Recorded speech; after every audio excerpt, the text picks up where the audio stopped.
This episode of the Creep Street Podcast is brought to you by Martini Coffee Roasters. You know, people always look at me weird when I say I start off every morning with a big old martini. But then I set them straight, and I tell them I'm talking about Martini Coffee Roasters coffee. A delicious coffee made by the Martini family. They roast their coffee using a traditional method of sight and sound to roast those little babies to perfection. And they also sell green coffee beans for those home roasters out there. And right now, fans of the Creep Street Podcast can get 20% off their entire order by using the code CREEPSTREET at martinicoffee.com. Once again, for 20% off your order, use the code CREEPSTREET at martinicoffee.com. Martini Coffee Roasters, the perfect coffee to keep you creeps caffeinated. You've taken a wrong turn down Creep Street.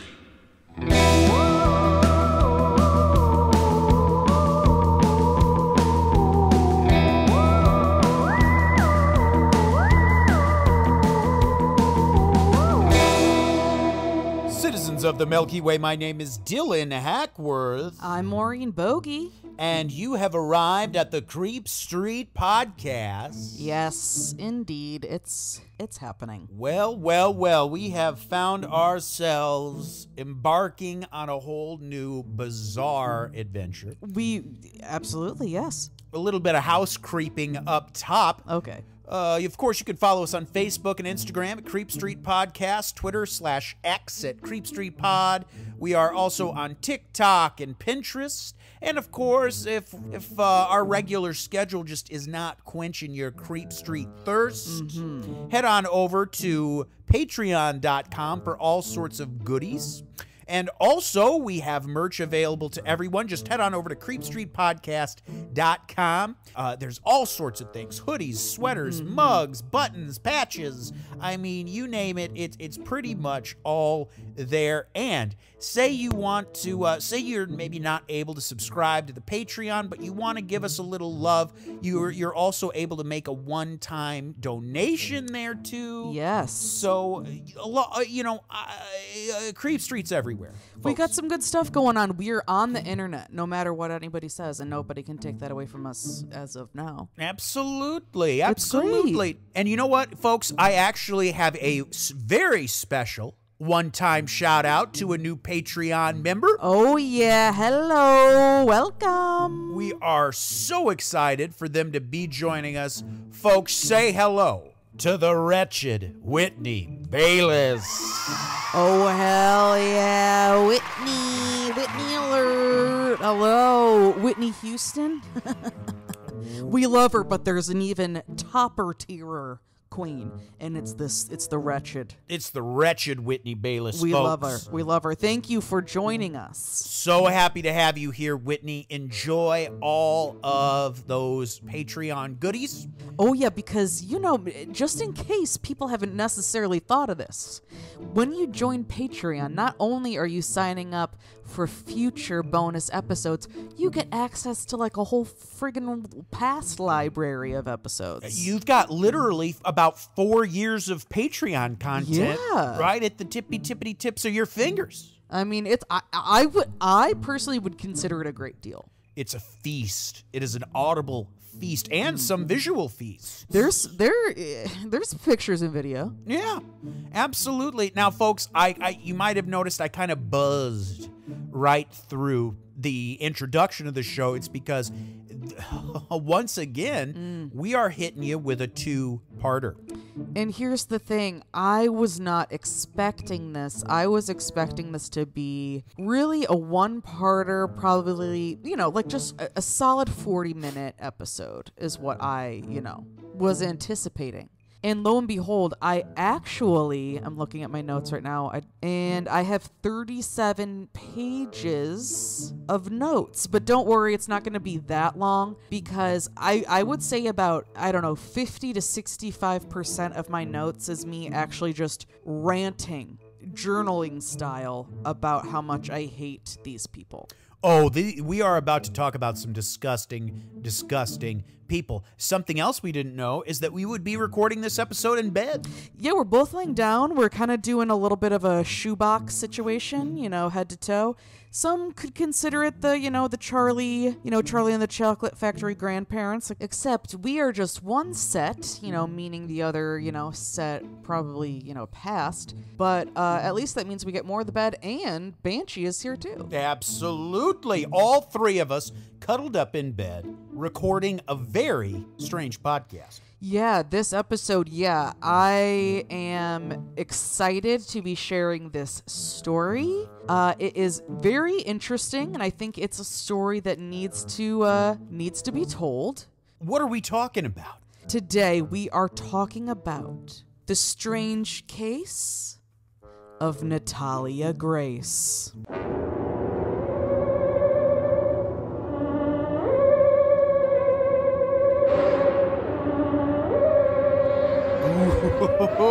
And strange it is more. I truly am so grateful that we're doing this because when this first hit the headlines, I can remember. Yeah. And I remember, and the headlines were saying the same thing, was that this was this weird case of this family thought they adopted this little girl. Mm-hmm. Turns out she was actually like a grown woman. Right. And was like this murderous, sociopathic person. Yeah. That was the last I heard of it. Right. I am so grateful that we're doing this because now I know who the real monsters were all along. Yeah, it's one of those stories where you realize, the way that the story is being portrayed is it's not the truth. Well, and also, this sounds awful, but like all of these true crime docs that have names in them all start to sound the same. Yeah. Natalia Grace, Amanda Knox, Jodi Arias, like it's all, they all start to... Casey Anthony. I kind of mix up who's who. Yeah, I know. And which is, especially if you haven't seen them. So every time a new crime doc comes out, I'm like, okay, well, which white girl is this about? Well, also it's interesting too, because it's interesting you say that you lumped Natalia Grace in with them, those other women. It's because those other people actually did kill people. You know what I mean? Well, Amanda Knox did. Well, no, yeah, that's true. I guess not Amanda Knox. And I only know that because I've actually followed the story. But right, you're right. Not Amanda Knox. Spoiler alert. If I hadn't, though, I might not know that. I might think she did. Right, exactly. Well, that's what I even mean, where it's like, it's so easy to assume or to, I guess to assume. Like, it's just the way that media is. You assume that it's like, oh, okay, that means that person, that woman is like the villain here or whatever. Right. And whether or not that's true. And to be fair, of course, like, Casey Anthony is, a piece of shit. I'm not like standing up for, all these people, but it's just interesting. It's like, I don't think Natalia even goes by Natalia Grace. I think that's just her middle name. Her name's Natalia Barnett. You're right. And maybe she doesn't want to go by Barnett that much because of her family. That's totally possible. I certainly would understand why she wouldn't. But as far as I know, she does not go by Natalia Grace. So it's just kind of another way of just like the media kind of grabbed the story and was like, oh, Grace rhymes with case. Yeah. And they were like, that's it. And honestly, sometimes the dumbest shit like that works. And to the point where later in my notes, I actually had to write down, just because something rhymes doesn't mean it's true. You're right. And exactly. Unfortunately, the human brain is just enchanted by rhymes. Well, I'll tell you what doesn't rhyme. Michael and Christine Barnett are pieces of shit. Yeah, that was great. And they kind of fucking are.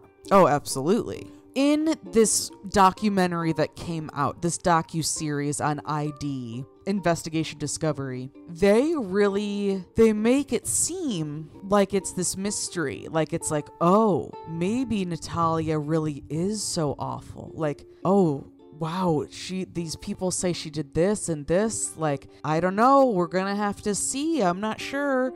And it's like, no, she was horrifically abused. She was horrifically abused. Absolutely. And like, there's spoiler alert, she did not do these things that they claim she did.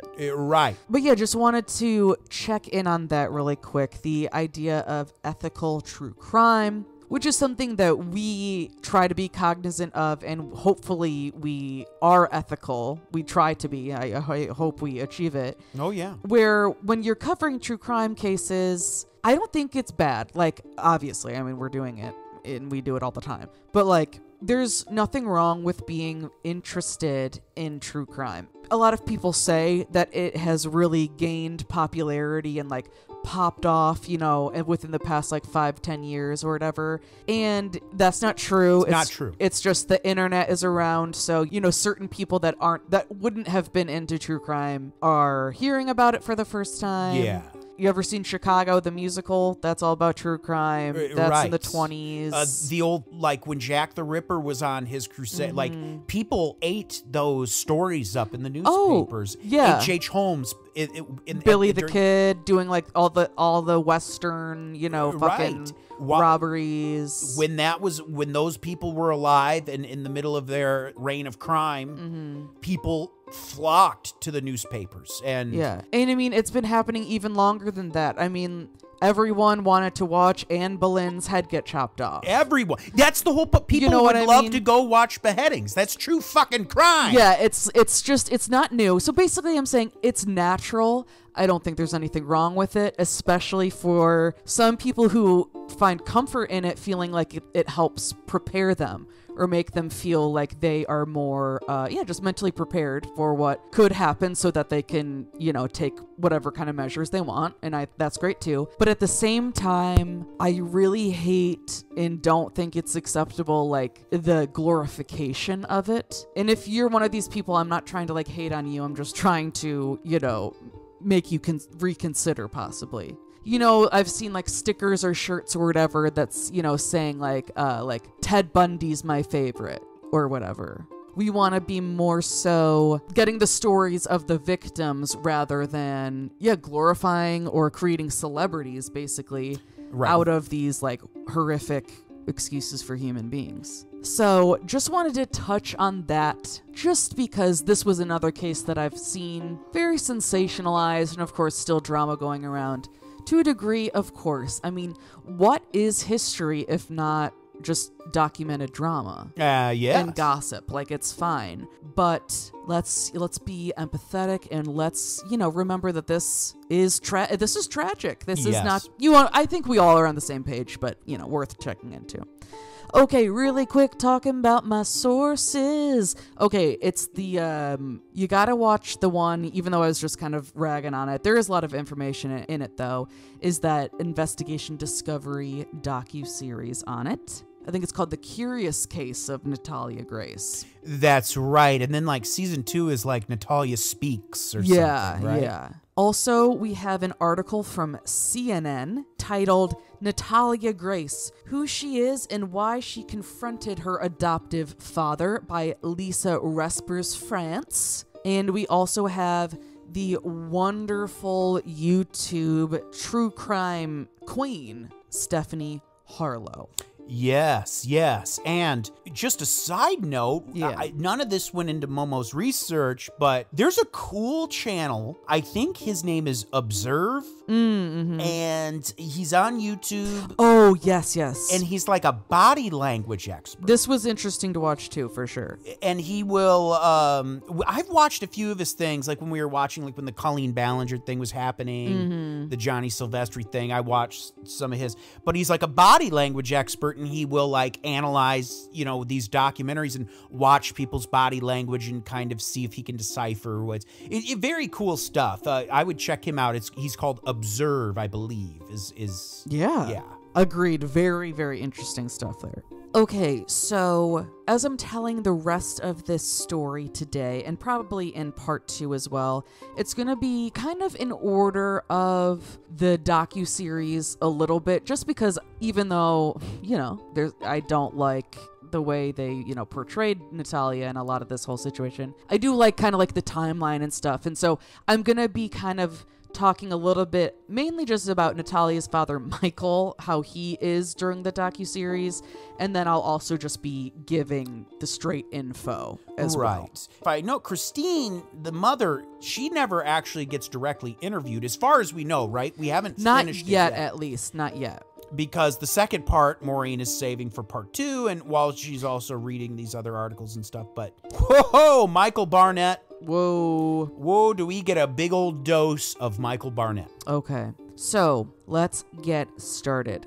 Michael Barnett, Natalia's adoptive father that we're going to be discussing a lot during this episode today. He is also kind of one of the main kind of figures in the docuseries too, and I'm talking second one from him being on screen. He is being weird and very suspicious. It is immediately, the second he starts talking, yeah, something is off about this guy.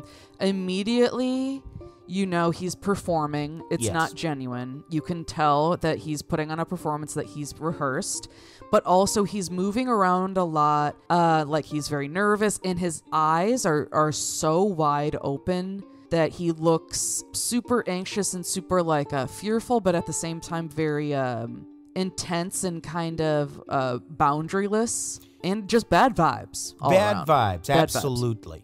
And as we go forward, you will realize, hopefully, what I realized, and that is that Michael Barnett is the chaotic, evil Michael Scott. We're getting into a little Dungeons and Dragons, a little bit of RPG meets Michael Scott. Yeah, so I've actually never played Dungeons and Dragons because my friends that played it in high school wouldn't let me play it with them because they didn't think I would take it seriously enough, and they were probably right.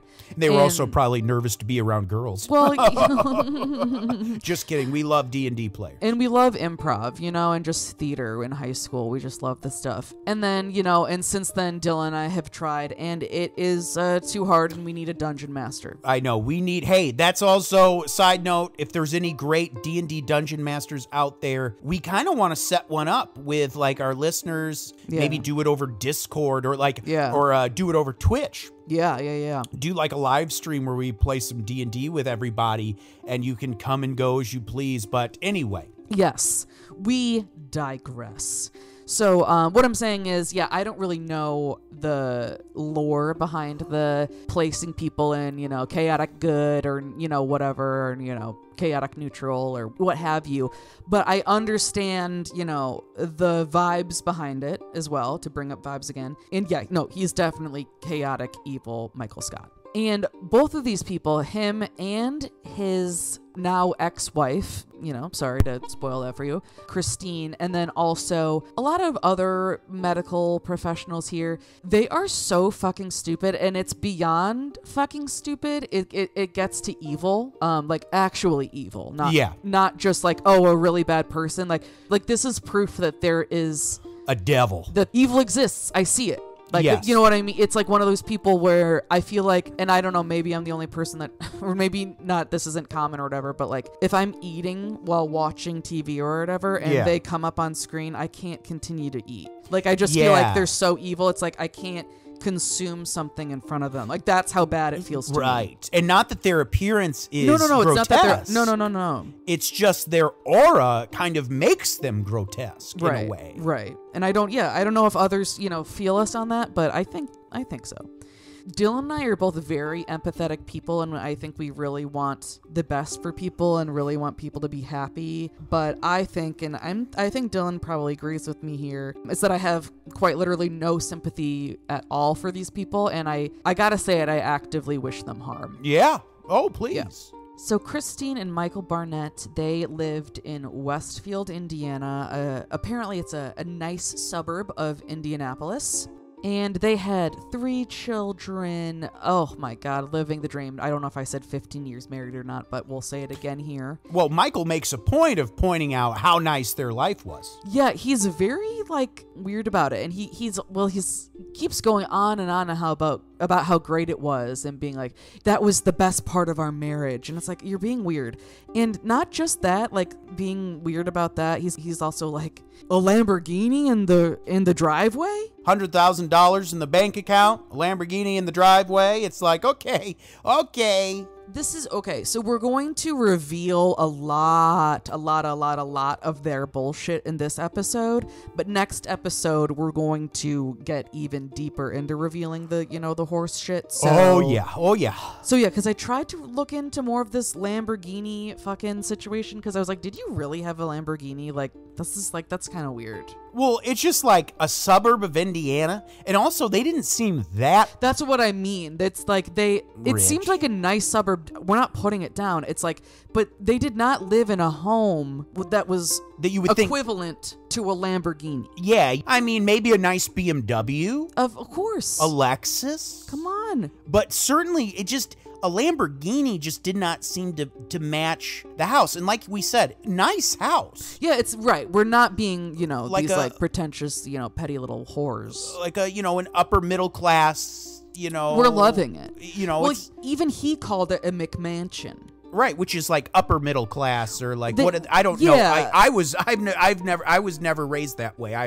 So I don't know what the equivalent, but McMansion, isn't that sort of like you're doing well, but you're not like Bezos Exactly. Or even like, or even like a millionaire. Yeah, it's like, of course, having a McMansion, very nice. But the whole thing about it was, especially in, the like 2000s and 90s when those were being built kind of thing, it's like, of course, they're big and they're nice and everything, but they just, they're like copies. They're very just like copy and paste. Exactly. Copy and paste. Like, they look very similar. Cul-de-sac. Sometimes they're literally exactly the same, stuff like that. So it's like, it's not like they, built their own home, like designed it and blah, blah, blah. You're right. Okay, long story short, what we're saying is something is weird here already. Yeah. With their financial situation. So we're going to learn more about that next episode too, because that's something I'm still kind of learning, where it seems like they run a type of daycare, for lack of a better word, or maybe it literally is a daycare, I'm not sure, for kids with special needs. Well, did they do that together? Did they both work the same? Well, this is the type of stuff I need to kind of find out more about, because that's not Lamborghini money. Because did they ever explicitly say what their jobs were? Well, that's her job. Because he says, well, when I was away at work or something. Did they ever say what he actually did? Because he said, I had clients or I had employees, saying that, is this you? Like, did they ever say what he did? Like, what his job was? So they don't really say it, I don't think, at least explicitly in the documentary, but it seems like he is, from just, what I've been able to put together, that he is / was, a businessman. He was in retail jobs and he kind of worked his way up, and he was at like Circuit City, T-Mobile. In like the corporate. Yeah, corporate side. And it seems like he's not like selling a stereo at Circuit City. No, he's right. like on the corporate side. Yeah. And it seems like at least about like 9 months ago or so, he was the district director of operations for a financial company in Indiana. Okay. So once again, I don't know how much money you make with that. I Right. actually don't know. So maybe it doesn't sound to me like Lamborghini money once again, but maybe it is. I actually don't know anything about anything. So this seems kind of like, just your classic family, and also the classic story of just like, before the incident or before someone came into our lives, we were so happy and everything was perfect and blah, blah, blah. But a little extra, something that adds a little spice to the situation is that their oldest son, Jacob, he is like a genius. Like, literally. Like, he was incredibly smart as a kid, and this is, of course, great, but also it's so fucking annoying when this happens, because it makes the parents feel like they are incredible parents and they must have done something. Yeah, right. And they feel like they can instruct or give advice or whatever, and people take their word for it, when really it's like, I don't know, he just is smart, Right. And of course there are things you can do as parents. I'm not saying it's like, a complete crapshoot, but still, like, come on. Don't act like you did it. Your kid did it. Anyway, but so there's a little bit of that in there. No, he was very, very smart. He even was on an episode of 60 Minutes. He's one of those kids that like can just list off like a bunch of the numbers in pi, you know? And everyone's kind of like, oh, okay. Right. This I actually have to look into. I don't really know what this is, but apparently he got an award from the Vatican when he was 16. I didn't realize they gave out awards. I know. I don't even know. I don't know. Maybe he might be the Pope for all we know. So that one I actually am going to look into and we'll circle back to next episode. But yes, he is very, very intelligent. He also has autism. And even though he had such a bright future, and of course he still can and does have a bright future, but you know, now he's living in Michael's basement, his father's basement, and you know, it's really sad. He's clearly not doing well. You know, you can tell he's hurting, and he is like the part of the family that you do feel bad for. Absolutely. That you do see how this whole situation affected him too, and how these people's parenting affected him. Right. And in the next interview, Michael says that, you know, he had this perfect life, blah, blah, blah. And then within 4 years, it all went away, you know, like it all went to shit. And she ruined our marriage and blah, blah, blah. It's like, what are you, like, how is that possible? Like, yeah. I hate it when people say shit like that. It's like, it's actually never the kid's fault. It's you fucking dumbass. It's the way that you're dealing with the situation. Like, right. No, she actually did not ruin your marriage. You ruined your marriage. Or you never should have been married. Like, it's just, I hate that shit. But he claims that within 4 years, his life was ruined. But going back to this lovely time in 2010, I should say. At this point, the Barnett family, they were going to adopt a girl from Haiti. But then there was a horrible earthquake in Haiti. Oh, yes. And that kept adoptions between Haiti and America because of, I'm sure, so many logistical and you know, legal reasons that I'm not sure about. So they weren't able to adopt her. So they were kind of like, oh, like sad. But then not long after that, someone they don't know, contacts them and calls them and just says, there is this girl, Natalia, this little girl, and she's from Ukraine, and we need an answer from you within 24 hours if you are going to adopt her or not. And if you don't adopt her, she's going to go into foster care. Like, this situation is so strange. Yeah, like, obviously, we don't pretend to know anything about how the adoption process works or foster care works, but it seems weird to call up to be like, you've got 24 hours. Come on. Are you going to do it? Come on. Otherwise, she goes back to foster care. It feels weird to be like, you've got 24 hours. Maybe that's a normal thing. I have no idea how this shit works, but it seems like that's maybe not on the level. No, I mean, that seems crazy that it would all go that quickly, especially because she was 6 years old. She was not, you know, an infant. And I'm not diminishing, you know, any sort of infant, you know, trauma or anything like that, of course. But it just, this seems weird to me. But they didn't think it seemed weird.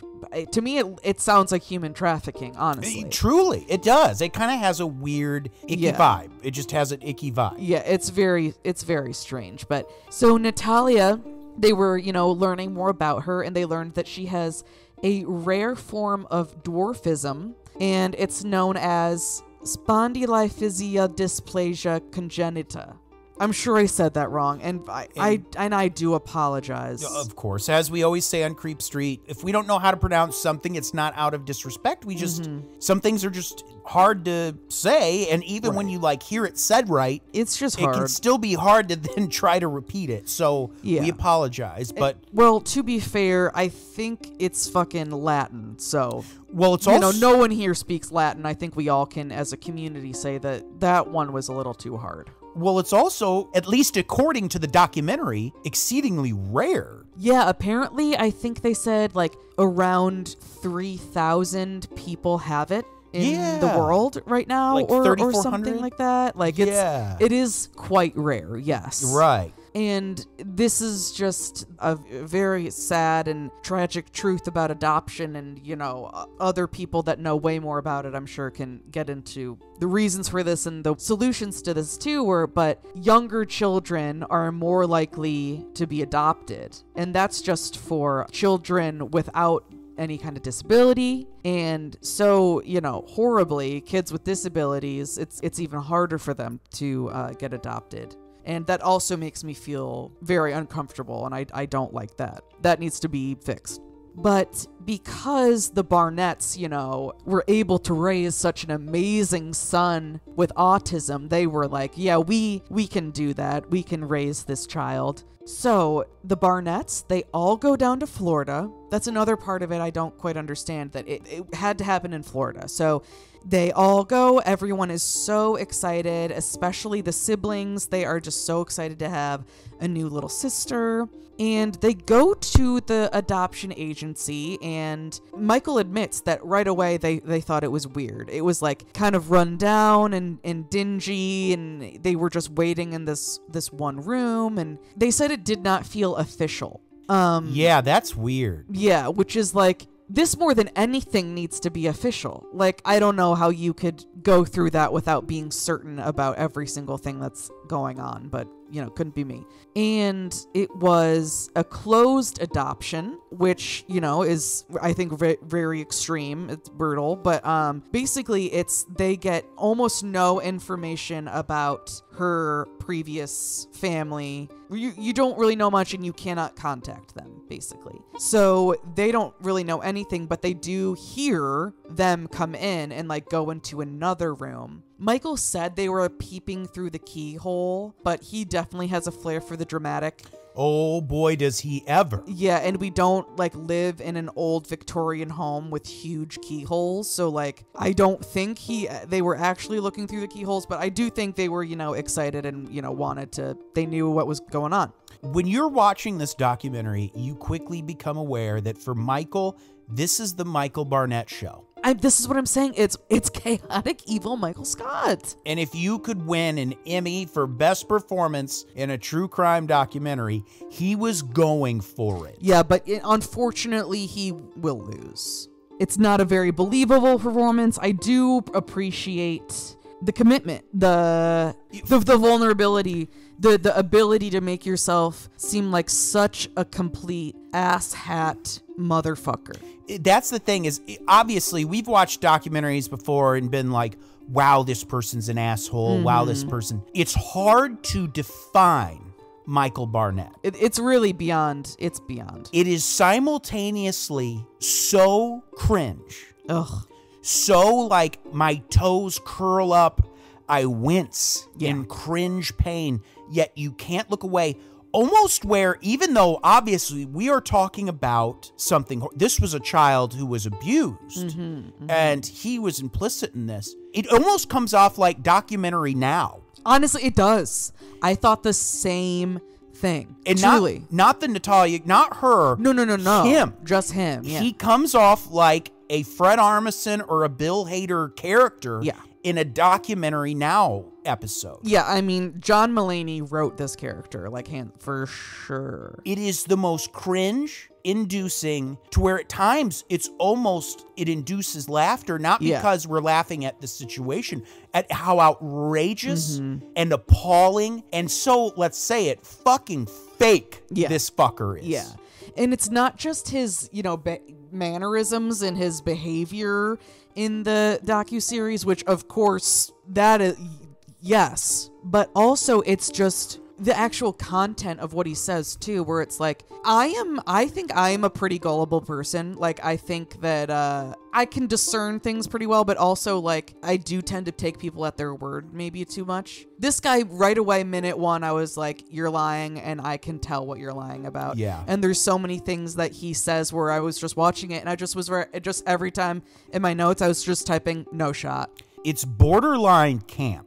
It is. It's almost like a David Lynch character. Yeah, like a John Waters meets David Lynch meets it's so bizarre. Someone from like a really bad 2000s reality show. We will drop some audio clips with it. Yeah, you're gonna like it. I got one in particular I really love. Yeah, and I think it's gonna become something within our, at least our personal lives, but I think within the podcast as well. I think you're gonna hear this random sound clip dropped quite a bit, even in episodes unrelated to this. Yeah, I mean, seriously. Anyway, they can hear that her other family left, and Natalia is about to come in. And I should also say, too, that Natalia's previous family was not her birth mother from Ukraine. She was adopted by a family and lived in New Hampshire. But these people, they said they couldn't handle her. I'll get into more reasons why later. I think is bullshit and weird. I don't know. But, yeah, so they basically just, like, rehomed her like a dog. Yeah. It's like, it's really fucking sad. Which makes the following even kind of weirder. But they didn't think about it at the time because these people are stupid. But she ran into the room. She had this big, big smile on her face. And she was already, calling them mommy and daddy and like so excited to be with her new family. And they just were like, oh, this is so great. And they were in Florida. So right after that, they took her to Disney World, which is like, I know that was well-intentioned, but like, I don't know if that was the move. Like, that's so overwhelming. And it's like, you're a kid and you don't know these people. And also she can't really walk. It's like painful for her to walk long distances. I don't know. I just think it's kind of weird, but I know they meant well, or I think they meant well, but whatever. Yeah, it just seems like a lot. Yeah, it's just kind of an interesting detail that I was like, maybe that's a sign of them not really being smart. Yeah, I mean, I was gonna think of more so like considerate towards their new adopted daughter, but really smart works too.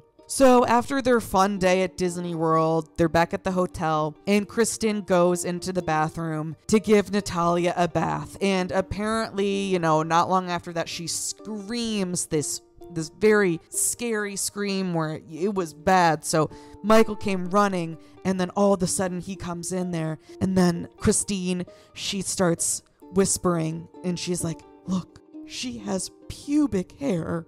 And they are like freaking out and not knowing what the fuck is going on. Scream. Now, first of all, that was probably an exaggeration. Yeah. And two, even if it wasn't, she acts like she found a dead body on the fucking floor. Seriously. And also it's like, you just met her. 6 years old is like, it's like kind of old. Like, do not bring Michael into that bathroom and see her naked the first day she's with you guys. Like, that's so... She's old enough to where that like matters to her. That would matter.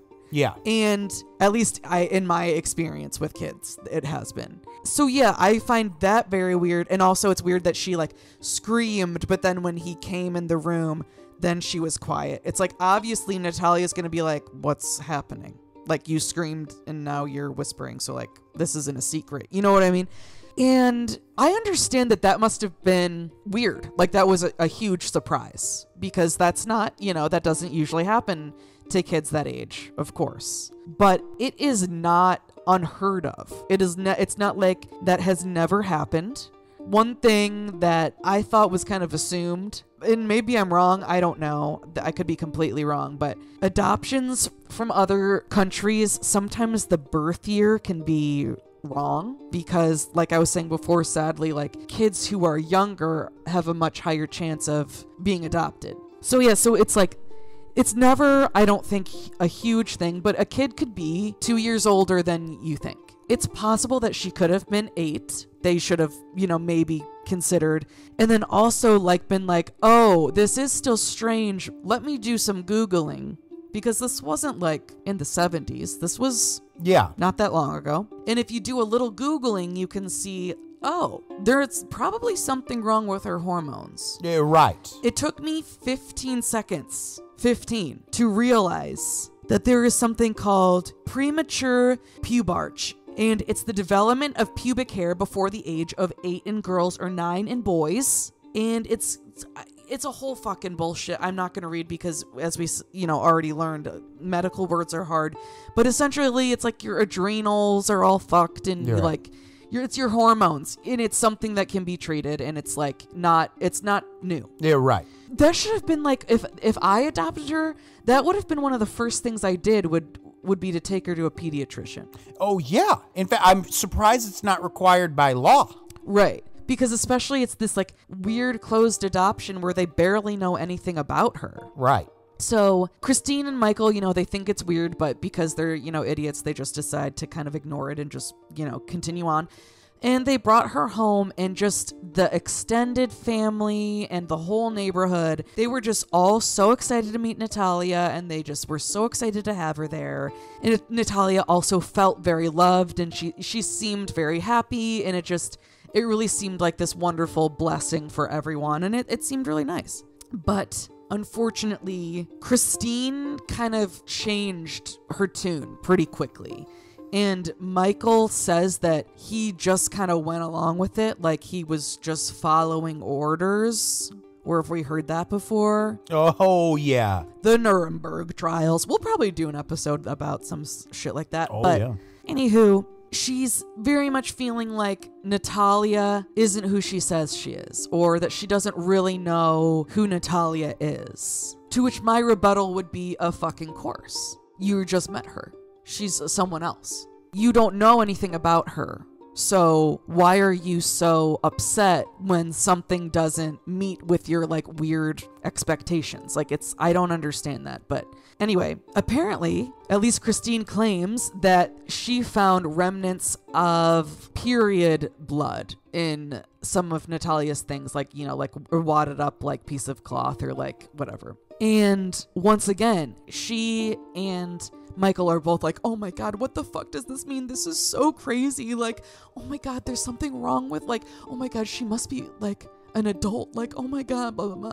Okay, this is another sign that something's wrong with her hormones. You fucking idiots. Oh my God. It's right. Like, stop. It's like, of course, it's early for that to happen, but that's not unheard of. That's not never happened before. So fucking cool it. And there you go. But they, that really freaked them out. So they really are feeling like not only is Natalia lying, they're feeling like she's like being very sneaky, and they feel like she is not very trustworthy, and there's just something about her that is not quite right. But they also find out that there's another little girl around her age that also lives in Indiana that has this same condition, this same type of dwarfism. Michael in the movie is like, the way he says it, it makes it seem like it's this like conspiracy. Like it's like, can you believe they just magically live in Indiana?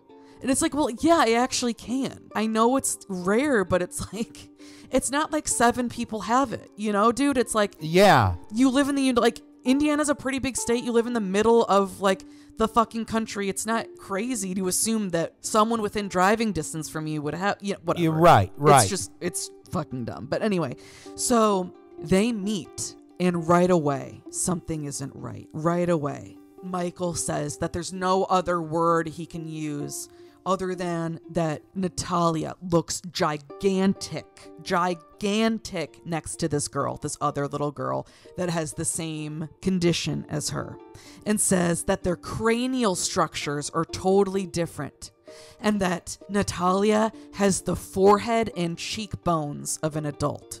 And he said, I swear to God, he said, I saw her head change. And he said he saw her like puff out her cheeks on purpose to like appear more youthful. And you see the pictures of them from this like play date or whatever. I have no idea what he's talking about. Yeah. It's clearly the guy's fucking just a prolific liar. Yeah. I mean, maybe she looks like a year or 2 older than her, but like it's nothing wild. And Michael even said that this girl should be a near mirror image to Natalia. And it's like, why would that be? That's a fucking stupid thing to say. Why would that be? Other than maybe their like height, it's like, what is wrong with you? And they are also noticing here, but just in general too, that Natalia, she really can hold a conversation very well. She's very well spoken, all this stuff, blah, blah, blah. I'm going to tell you right here, right now, that 6-year-olds in general, but especially certain 6-year-olds, they can talk to you. Yeah. They can have a full-ass conversation. They have memories. They can refer to other things. They can, it's not like they're, fucking, Exactly. full grown, but like, no, you can have a full conversation with a 6-year-old. Yeah. So that's weird. I mean, maybe she was more than you would think, but that's also a thing.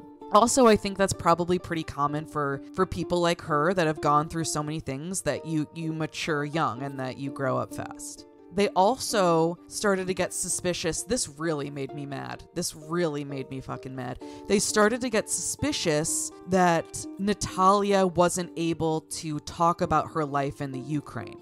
They weren't sure that she wasn't able to remember much or tell them much. That is so heinous to me. Yeah. Because, first of all, she's 6 years old. It's hard to have memories past, it's not like she remembers her life when she was 1. Yeah. And, she's been in America for a little while. So she, has been more attuned to that and accustomed to that and grew up more when she was able to remember things or whatever in that space in America. And also, like, if she does remember anything from Ukraine, it might be incredibly traumatic or hard for her or sad for her or right. Whatever. It's like you can't, like, you're so fucking stupid. This guy is a grade A chode. Yes. This is a chode Hall of Famer. Also, in general, of course, there are, exceptions to this, but Ukrainian orphanages, especially, and, any other Eastern European orphanage, they can be known to be tough.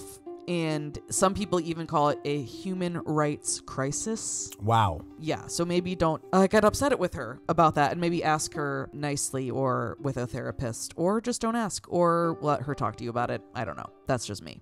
And on that same vein, they thought it was crazy that she did not know Russian. They thought that was insane. That made no sense to them.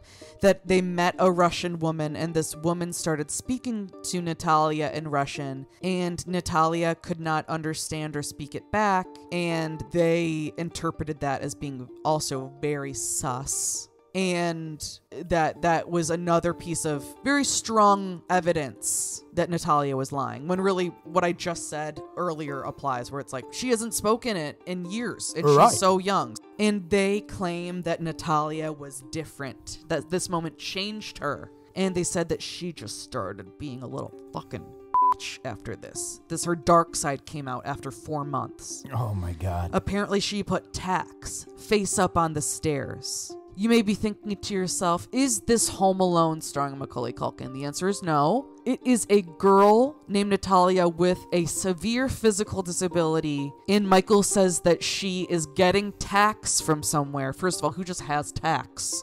And then placed them upright on the stairs when no one was noticing while she was 6 years old. So we're supposed to believe that. It's like an AEW match. Like, it's just, I literally cannot handle it. Now, this coming up here, I don't know if this might be true, and this is, of course, a lot, but children who are adopted should not be held to this standard that they should just essentially be happy to be there. They shouldn't just go with the flow and blah, blah, blah. They have a lot to deal with, oftentimes. And they should be allowed to. And and people who adopt children should be more sympathetic and patient with that. Even children who are not adopted. Yeah, in general. Feel that yes. way, let alone an adopted child. Right. As if this child should feel grateful. Like, Yeah, even if the Barnetts were a good family. Right. You can't, like... She doesn't owe you fucking anything. No. Yeah, it's like just She's because a child. You have to go into that knowing that this child is going to deal with things emotionally different than the children that these parents had before. Right. And whatever. And they clearly didn't, and it pisses me off. But so here we go. Apparently, Natalia, she really wanted to upset her brother a lot, and sometimes she would even pee on him. Sometimes, allegedly, she would, like, poop her pants and then, like, get her hand in it and try to, like, smear it on him. Of course, this is not okay. This is not okay behavior, and this needs to be addressed and stopped. However, this is, like, textbook child sexual assault, like, symptoms. Oh, yeah. That's kind of a thing that if you know, and not always, I'm not trying to scare people, but like, you know, oftentimes a child like using or playing with like their shit, to be frank, that's a sign of sexual abuse. There's a whole, you know, psychological reasoning for it, but essentially it's like that you have other connotations with that area of your body. It's very, you know, it's awful. But so, of course, that's not something that should just be allowed, especially for the brother's sake too. He shouldn't have to just deal with that. But also, I think the parents needed to take that a little more seriously right the fuck away. Yeah. Also, apparently she liked to fart a lot in the car with her brother. And let me say, this is actually classic sibling activity. And it is funny, which we love. But it also does seem like it got to the point where it was like, it really was not a healthy thing for the son to, and, you know. However, that does not mean that she is this like awful, horrible child. This is a huge adjustment for everyone. And this whole thing can be addressed. But they're acting like she is completely out of control and that she's doing all of this like willingly, just like to be an asshole. And apparently she would like, when they were like leaving a parking lot, she would like hurl herself out of the moving car. Whoa. Yeah, so once again, this is very extreme, but once again, to me, this seems like attention-seeking behavior. Right. This kid needs more attention and is feeling desperate for it. Also, there's fucking child lock on the car, you fucking dumbass. Just after the first time that happened, put child lock on the fucking door and then it would have never happened again. Right. Michael was like, it happened all the time. It's like, oh my God, that what, like, no, either it didn't happen all the time or you purposely didn't put the child lock on so you could say that she continuously did that. Yeah. Also, a lot of the time they're like recording her, like when they're like punishing her or asking her questions, especially Christine. They're like asking her, they're like, did you push your brother? You know, and then the camera's just on her being like, no, or like, it's just really weird. It is weird. Why film them when they're being punished, of all things? It's one thing to film your children when it's something sweet or it's the birthday or it's, you know, the holidays or just they're doing something cute. Or why film when they're getting punished? What's the point of wanting to remember that? Yeah, exactly. Like, I could see there's like a reason for recording things that are like, you know, like quote unquote negative. Like sometimes I understand, but this is not one of them. It's like you are making your child feel even more interrogated. It's like a manipulation tactic. It's like a fear tactic. It's like literally what fucking Scientologists do to people who leave Scientology. Yeah. And then they start saying that her, you know, fucking behavior is getting worse and worse. And they find out that she's hiding knives in her bedroom, you know, under her bed, and that everyone is so horrified of her. Michael said that they were living through abject horror.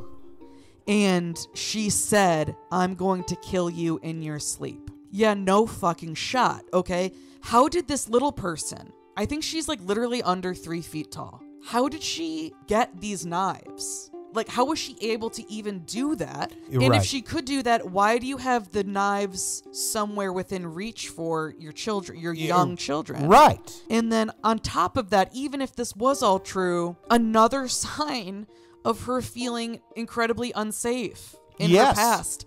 And you are not doing enough to make her feel safe in this environment. She feels like she needs to have weapons around. It's like either this is a complete lie, which I think it is, or it's not, and it shows that it's like she's really like struggling. So it's fucking stupid.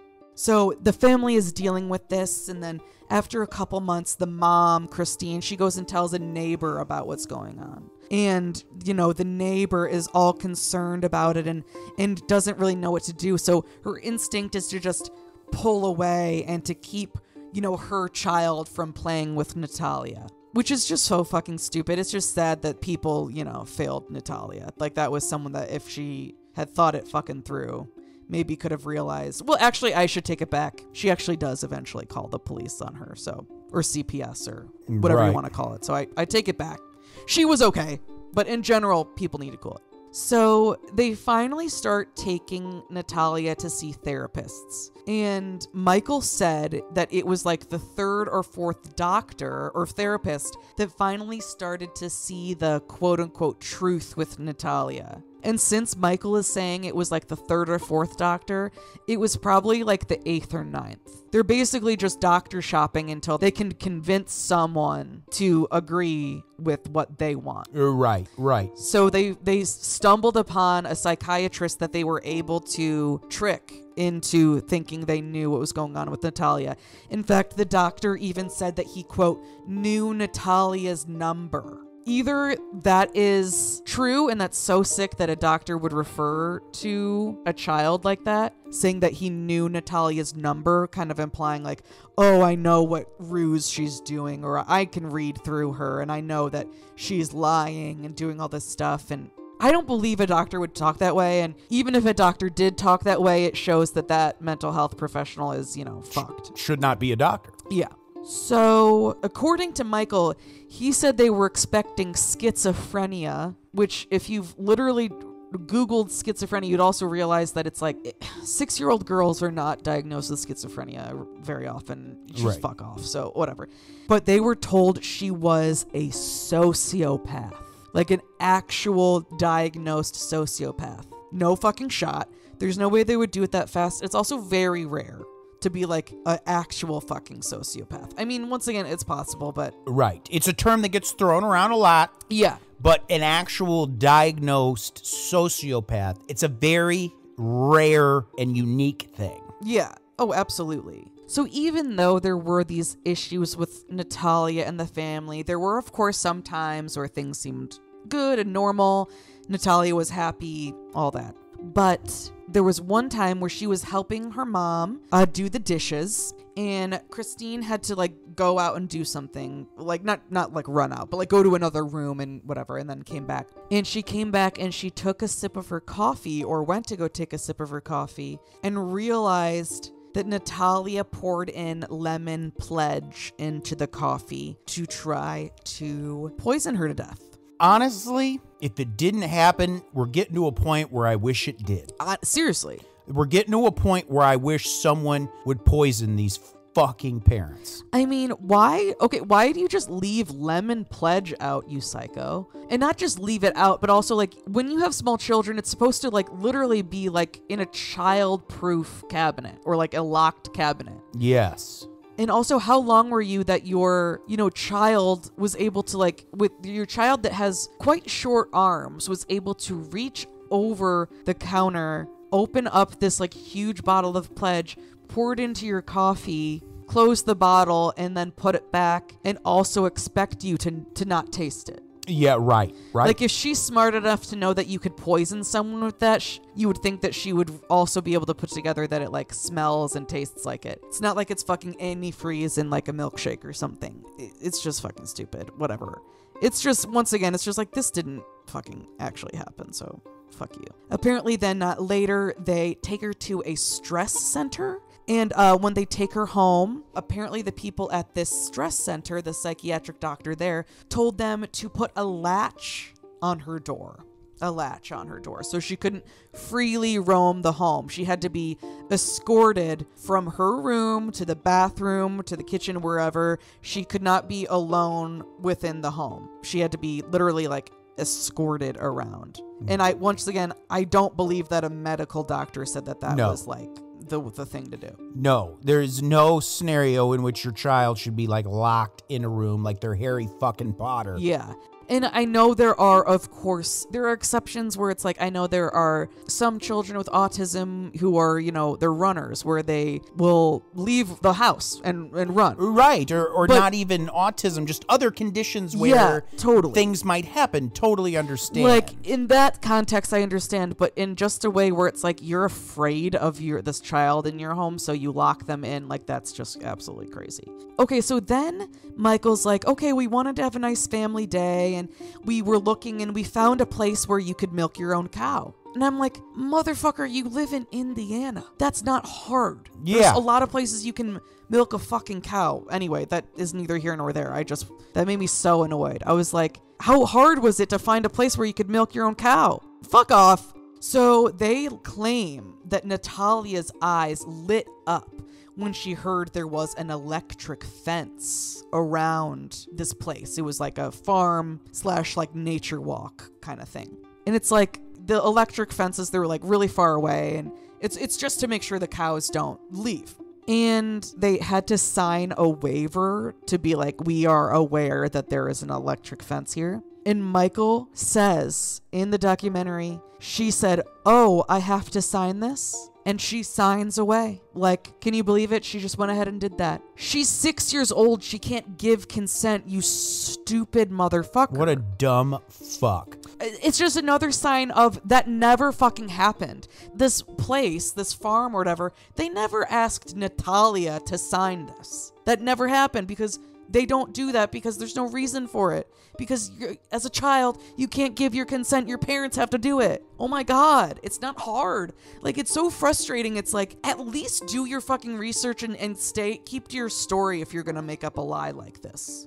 Like, it's like, wow me. Fucking wow me, dude. Like, this is sloppy. This is sloppy work. And I fucking hate it. Anyway, long story short, Christine makes everyone believe that Natalia was trying to kill Christine by pulling her into the electric fence. Christine is like a full-blown adult woman. Yes. Like full grown. Natalia is a 6-year-old. She weighs like 45 pounds, and she has a condition that deeply affects her joints and reduces her strength. Yeah, she's not dragging this full-grown woman towards, in broad fucking daylight, surrounded by other people, towards a fucking electric fence for cows. And also, yeah, that electric fence, it wouldn't fucking kill you. No, I've fucking touched one before. Yeah. Yeah, it smarts like hell. And Smarts. I'm sure you can adjust the intensity of it. Maybe the one I touched, maybe it wasn't as intense. I don't know. Yeah. But like, it smarts as hell, and it's something you shouldn't do. Yeah. But it's not like, grabbing onto a fucking power line. Yeah. It's just, it's absolute insanity. And when Michael, the way he's trying to say, he's like, you think like she's, whatever, like she can't do much, but you know what? He said she uses her arms a lot, so she has, quote, guns Schwarzenegger would be jealous of. Michael said this? Yes.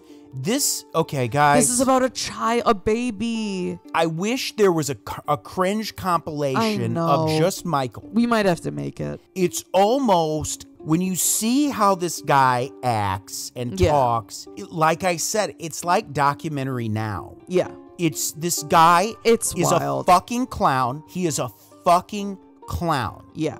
It's truly wild. And at this point, Michael claims that Natalia, while the EMTs are there, like dealing with the situation, Natalia is yelling, being like, I'm gonna kill you, you fucking bitch. You're a fucking bitch. I'm gonna kill you. And that Christine is yelling back, being like, she tried to kill me. You need to arrest her. Arrest her. They don't arrest kids. Like, I don't what else do we have to say? Yeah. I can't, it's shocking. So yeah, they were like, upset by that. So then they sent her to a mental hospital, like a inpatient situation. And this wasn't like a nice mental hospital, because why would they do that? They sent her to this kind of like dingy, rundown one. At least from the outside, it looks like the idea of mental hospitals that make people afraid of getting mental health treatment, because it looks like the type of places that would just electroshock the shit out of you. You know what I mean? Right, it's like right. Mental health facilities now, like, they actually are so helpful, and there's nothing wrong with going to a mental hospital. But just these fucking buildings still have that, like, feel to it because they need to be repaired. So while she's at the mental hospital, it's just crazy. People are at the mental hospital that remained anonymous. They said that, like, Natalia was wearing revealing clothes and like trying to hit on the male inmates because she got moved to the adult section instead of the children's section because they found out she had pubic hair, all this stuff. I think it's all probably fake. I do think, sadly, I think it was horrible for her, and I think bad things occurred, but I don't think she did any of the things that they said. Right. So eventually, I guess the hospital was like, you need to come get her. And they were like, she's a sociopath. Like, take her away. We don't know what to do. Which is like, once again, this is not true. And then one day, because Natalia won't say what was going on in her past in Ukraine, her mom makes her sleep on the back deck. And Michael says that he let her cry out there for 3 hours before bringing her in. He should be fucking castrated. I mean, so should she. I mean, they should Christine all is the worst one, but Michael also, yeah. He should be castrated for being a fucking coward. Literally. No, I think they should actually just be killed. And I am being serious. They should fucking be put to the fucking wall. No, it's like, yeah, like draw and quarter him. I don't care. Die slow, bitch. Like, I literally could never imagine doing that. I could never, like, that's crazy. But I hope someone beats these people to death. Yeah. Beats them with their bare fucking fists to death. Yeah. It's just terrible. But, you know, the silver lining about that is that one of the neighbors, the one I mentioned before, she called the authorities. And they came in and they said that the parents were neglecting Natalia. But what is weird, though, too, was that, like, another person came later that I think was a police officer. I don't think he was someone who worked with Child Protective Services, per se. And he thought that, for whatever reason, that Natalia was actually older and that, like, her birth certificate wasn't right and all that. It's fucking dumb. So they're even more worried about it now. Someone sent a investigator over to Ukraine. They even got in touch with Natalia's birth mom. Like, oh my God, it's insane. And Natalia's birth mom confirmed Natalia's age. What was it? 6. Jeez. She was born in 2003, which she always said she was. So it's like, it's so frustrating. I won't stand for it. So next episode, I'm going to get into a little bit more about how Natalia got to the Barnetts, a little bit more about her, I'm sure we will go to Ukraine as well, but I'll talk a little bit more about the in-between time next episode. But just know that it's sad, and the family she was with was also not equipped to help her. And, yeah. We hate them. So I think this is the best piece of evidence that shows she's at least a kid. When they first, adopted her, she had baby teeth. And then later, she had adult teeth. Like, you can't fake that. Right. You know what I mean? It's like, I don't know how after that they weren't just like, that's a wrap. Right. You know what I mean? Like, it's just a lot. It's just, what can you do? So after all of these realizations, quote unquote, because, they didn't really believe Natalia's birth mom at first, or they weren't, I don't really know. I think they probably did believe her, but they were trying. For whatever reason, Christine and Michael, they wanted to get rid of Natalia. Clearly. Don't really know why. It's very sad. They, obviously say she's like essentially a demon, but whatever. And so they get her re-aged, and the judge just kind of came up with this formula on his own. And he said that you stop growing when you're 18 years old, and Natalia hasn't grown in at least 4 years. So she's at least 22. So let's say she's 22.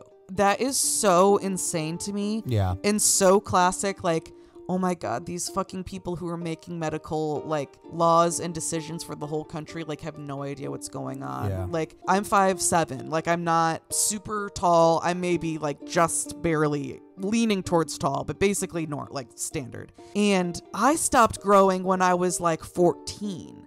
I know people that stopped growing when they were, like, 10. Women, girls. Like, I don't know anyone that would, like, girls of my friends that were still growing when they were, like, 17. It's like, this is insane that's like the formula he made. And then on top of that, it's like, this girl has a very rare condition that you have no idea about that affects her growth. You're a fucking moron. But anyway, they say she's 22. And, as I said before, sometimes I said, like, the ages with these things, with adoptions, can be a little bit off when, it's not an infant. But this never happens. This is a 14-year difference. Sometimes it happens 1, 2, 3 years. So pretty much right after they get her aged, they get her own apartment and they kind of get her some clothes, her clothes all packed up. They buy her some groceries, and they get her own apartment, and they move her in there. Keep in mind, she's like, at this point, she's like 8. 8. Yeah, like max. So she then lives in this apartment by herself. And there's a lot of instances with the neighbors that, once again, we're going to get into a little bit more next episode. But essentially, Natalia was very, very, very friendly with her neighbors, to the point where she would just be like letting herself into people's places, eating their food when they weren't home. Like sometimes it was cute, like she would come over and play with kids and stuff, but everyone was kind of confused because she said she was, like in her 20s, but she was so childlike, but they could tell she needed food and stuff like that. They said she smelled really bad and was wearing the same clothes a lot. So she had people around her, but no one she really knew. And there was only so much that these people could do around her because they all thought she was an adult. And, her parents did stop by in their Cadillac or sports cars and, drop off a little bit of food here and there every now and then. Pieces of shit. Yeah. And she went without food, like a lot.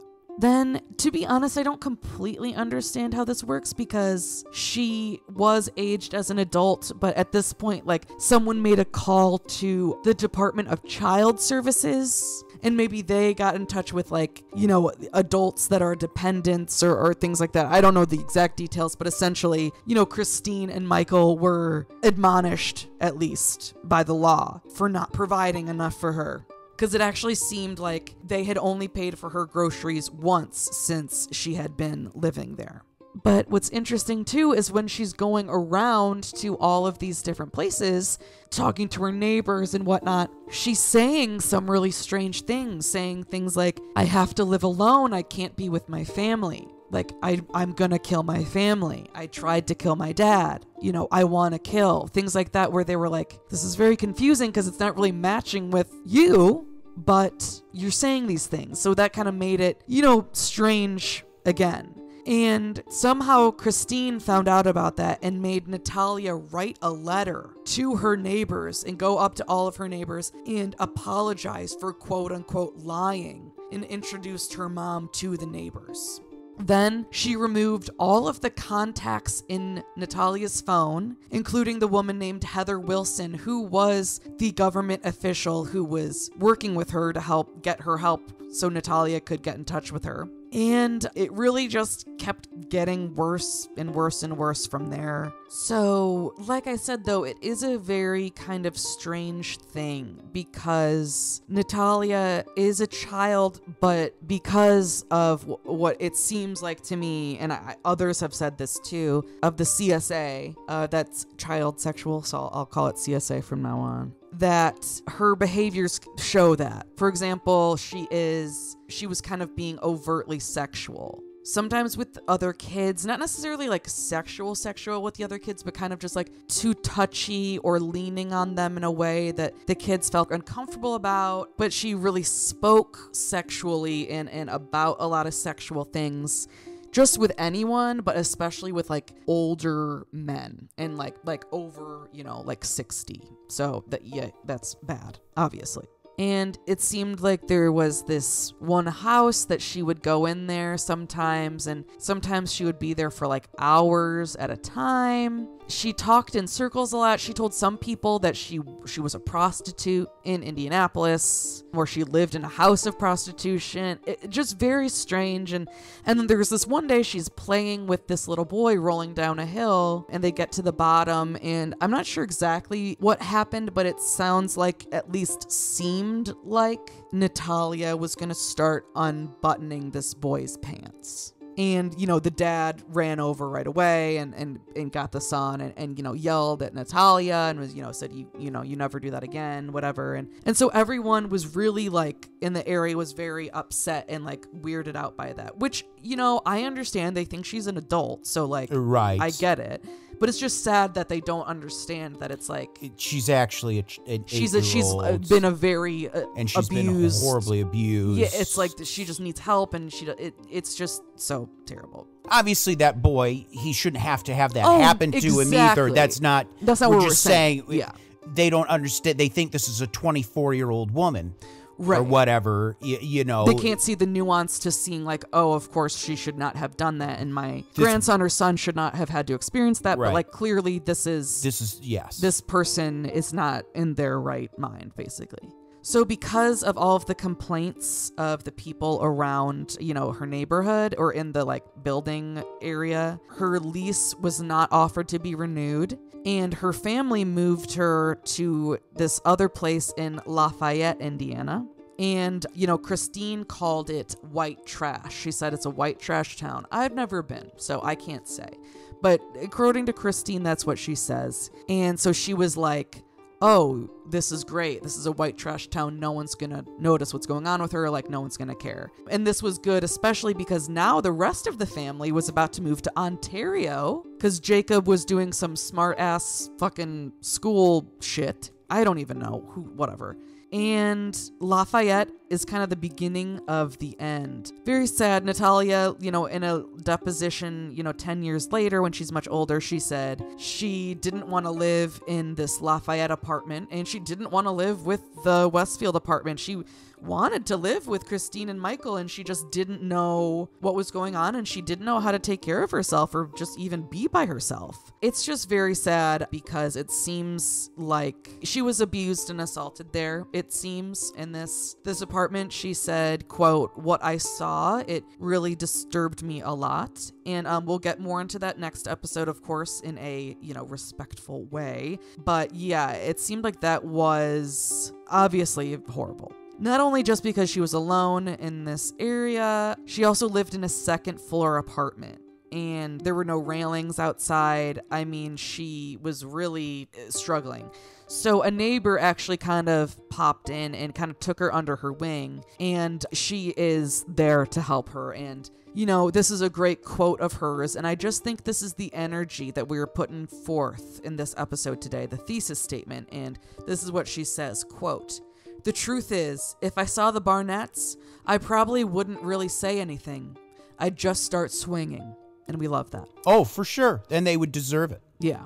So her name is Kenna, and we love Kenna. And so she kind of brought Natalia into their home. There are a bunch of text messages now between Michael and Christine about this whole situation, proving that they knew about how bad certain things were and they were doing this, you know, on purpose to get rid of her. Apparently someone messed up, quote unquote, and it turned out that Natalia didn't have power for 3 days in July. And I can't.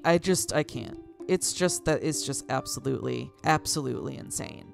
Now, Natalia was also going to an adult GED center. I'm sure that was a lot for her. That was just down the street. But one day, they actually got in touch with the Barnetts, and they said, like, do you know where she is? She hasn't been coming in. And eventually they find her, and she is with a woman named Cynthia Mann. And Cynthia Mann is kind of like a Kenna, like we were saying, who kind of took her under her wing and brought her into the family, all that. And we'll once again get into more of the details kind of here about some of just the details about how this kind of worked when things start really unraveling. We're going to get into more of those details then. However, I will tell you that it really, financially at least, it did get bad pretty quick. And also something that is very interesting is that it's revealed that Michael and Christine are things aren't so great between them, and Michael files for divorce.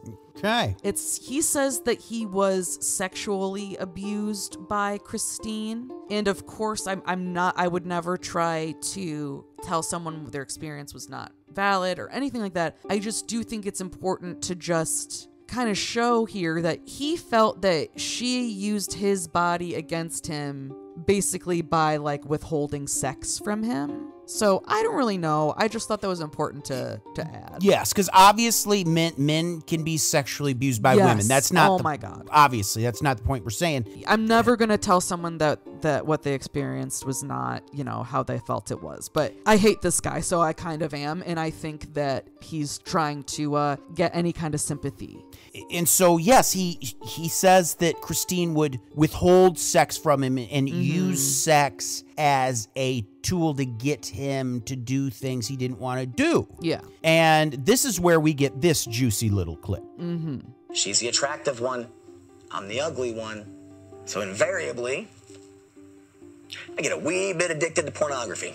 Folks, that's sticking around. Yeah, that's coming back. That's coming back. That's sticking around. Get ready for that, because that's gonna come in when you least expect it. But no, that did make me truly laugh out loud when I was watching this. And keep in mind, this guy was complicit in the abuse of children. Now, doesn't mean he should be sexually assaulted, but we already know the guy's a fucking liar. Yeah, exactly. And, and yes, his wife was also a grade A showed piece of shit. This is also true. So, who knows?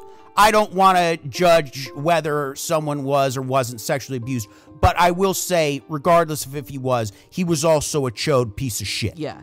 Not that he deserved it, but he was a chode piece of shit. What he deserved is jail time and to get his ass fucking kicked to the high heavens. I will give it to Michael that I think she emotionally abused you. Oh, sure. Absolutely. I think they did it all to each other. And of course, I think that is also horrible. Not downplaying that. But I'm just saying, let's, maybe be a little more clear. But maybe stand up for your child who's being viciously, brutally, physically, and emotionally abused. Yeah.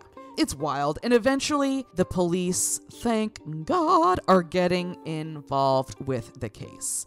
Now, Michael is absolutely shocked when he finds out that he is being charged with neglect. And it technically has to be neglect of a dependent, not of a child. And that's something in this case that drove me fucking insane. And one of the things that makes me furious and shows me that the criminal justice system in America is actually so fucked. And so frustrating because they were not able to say in court that Natalia was a kid. The jury thought that Natalia was in her 20s.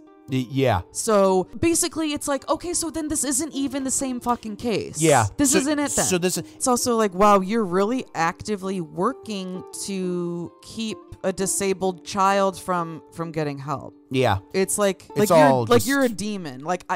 You are a demon. Yeah. I'm sorry. You can't do we have to stop that. And here's what I think the crux of it all is. Yeah. You remember the balloon boy a number of years ago? Remember it was all over the news. This family called. They had this big balloon they had built. Oh, of course, weather balloon or boy. something, and they were like, "Oh my God, our son is in this balloon," and it took off, and everyone, the media, everyone is following this balloon because my God, a child, a boy is in there, a child is in there, and then it turns out. Oh, thank God, the kid was actually at home. He was hiding and stuff. And then then the kid slips in the interview and says, "You told me to hide." Yep. And it turns out it was the parents' weird ploy for attention. Yes. And when you looked back at their history, they had actually done other things like that. Mm-hmm. So look at the Barnetts now.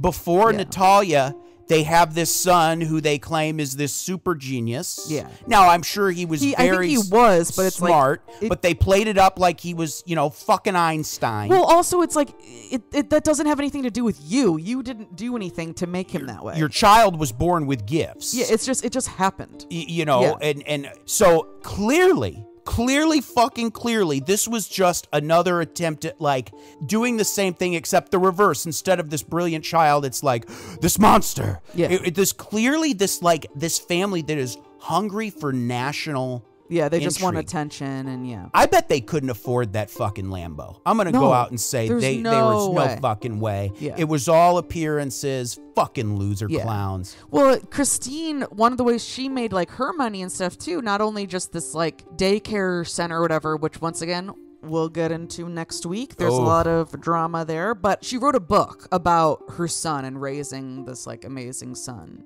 And I think it did well, and I think she wanted to write another book. I think she wanted to write a book about how great she was that she was able to adopt this disabled girl, and how amazing that was of her and everything. And I used to babysit for a family that I felt what did that. It was like around the time when Angelina Jolie was like the hot, like all over, you know, and one of the families I babysat for, they adopted a kid from China. And I got that vibe from the mom. I was like, this is so sad. You just did this for clout. Thing. I could tell. I was like, fuck, you did this for clout to show how good of a person you are. Yeah. Also, Michael, just really quick, he did say that after he, you know, was charged, because he didn't have to stay in jail if he like got out on bond and whatever. So he was at work, and he said that it was like everyone was talking about it. And he said, quote, "Suddenly, I am the bad guy of the universe." Like being like, oh, all of a sudden I'm the bad guy of the universe, and like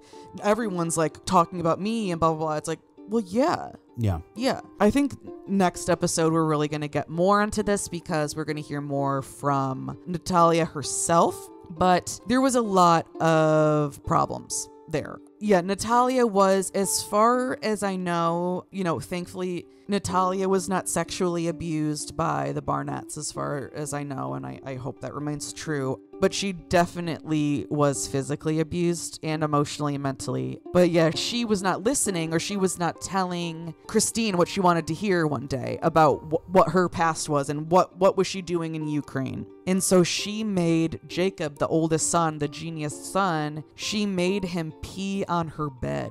Yeah. When he was 12 years old. Yeah. Christine also made Jacob kick Natalia a lot, and possibly even like throw her down a flight of stairs. Yeah. It's sick. It's sick to then also force your children to be part of this fucking charade that's going to damage them, because someday they're going to realize how monstrous their parents are. Yeah. They're going to probably be racked with such guilt over something they did when they were children, when they were young, and they were forced to do. Yeah, and they're going to carry that guilt. They're going to carry it. I really, really hope they learn to you know, be gentle with themselves, and to know that they were, you know, that he was a victim too, and it's awful, and you can really tell in the documentary that he is really struggling with that. It's awful. It's terrible. So get ready for next episode for a lot more details, once again, about Natalia's past and origins, and some explanations of how certain things were going down. But continuing on with this episode, I will say that after Michael's trial, the jury only deliberated for a few hours. They were then called back, and Michael was actually found not guilty. And I feel so horrible for Natalia. I can't believe that. And the way that Michael responded was just so annoying, and so he was just crying so hard, and it's just embarrassing. And I will say, there's a part where Michael's lawyer says, when Michael's not listening, you know, I'm terrified. Michael is not the type of guy who will do well in prison. I know. It's so funny. His lawyer, I can't wait to talk about him more next episode, because his lawyer is such a piece of fucking shit, but he's so funny. And he is dead right about that. Yes. Michael would not do well in prison. He would not. And hope maybe he could still go. I really don't know about the legality of that. But basically what happened, though, unfortunately, was the jury, they were told time and time again that there were so many different pieces of information that they were not allowed to include into their, you know, decision making. Yeah. Because when they first entered the deliberation room, it was 100%. Everyone on the jury said he's guilty. Yeah. And then the judge said, no, you can't know this. You can't put this in. You can blah, blah, blah, all this stuff. And they were like, oh, well, we have to say not guilty. Like they didn't want to. Where they had no choice, really. Exactly. So it's like, it's not like he was, it's just, it makes me so furious that he was found innocent, and he did a bad job. He also did a bad job of like covering his tracks and everything. It's like, you didn't even like how did you get away with this? You dumb motherfucker. Like, it's just crazy. And then what's even crazier is that after that, we find out just very briefly, it just happened so fast that Christine's trial, it's a mistrial, it's thrown out. Essentially, she's not guilty. Yeah, the Wicked Witch is also still free. But next episode, we're going to go into a lot more of the details and how certain things happened, and also to figure out the future, possibly, of what Natalia Grace can do and if justice can be served to Christine and Michael Barnett, aka the worst people in North America. Well, I'll tell you what, Maureen. What? I got a list of names that I bet. Get a wee bit addicted to pornography. Well, first, let's give one more wonderful welcome to the wretched Wendy Bayless. Thank you for being here. We love you, Wendy. And now, folks, our top-tier Patreon subscribers. Of course, the Dream, James Watkins, the Fetish Face, Via Lungfist, the Madman, Marcus Hall, the Vivacious Vicky McHugh, the Tenacious Teresa Hackworth, the Heartbreak Kid, Chris Hackworth, the oh-so-suave Sean Richardson, the British Bone Breaker, Bex Martin, the notorious Nicholas Barker, the terrifying Taylor Lashmet, the Count of Cool, Cameron Corliss, the Archduke of Attitude, Adam Archer, the sinister Sam Kiker, the Nightmare of New Zealand, Noeline Vivilli, the loathsome Johnny Love, the carnivorous Kevin Bogey, the killer stud, Carl Staub, the fire starter, Heather Carter, the conqueror, Christopher Damian Damaris, the awfully awesome Annie, the murderous Maggie Leach, the sir of sexy Sam Hackworth, the evil Elizabeth Riley, Lauren Hellfire, Hernandez Lopez, the maniacal Laura Maynard, the vicious Karen Van Buren, the arch nemesis Aaron Bird, the sadistic Sergio Castillo, the rapscallion Ryan Crum, the beast Benjamin Huang, the devilish Chris Doucette, the psycho Sam, the electric Emily Zhang, the ghoulish Gert Hankum, the renegade Corey Ramos, the crazed Carlos, the antagonist Andrew Park, the monstrous Michaela Schur, the witchy wonder J.P. Weimer, the freaky Ben Forsyth, the barbaric Andrew Barry, the mysterious Marcella, the hellacious Cale Hoffman, and the nefarious Kristen Nowicki.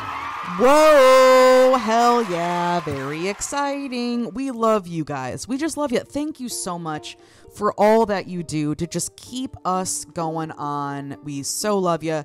Thank you to our top tier Patreon subscribers. Thank you to all of our Patreon subscribers. And you know what?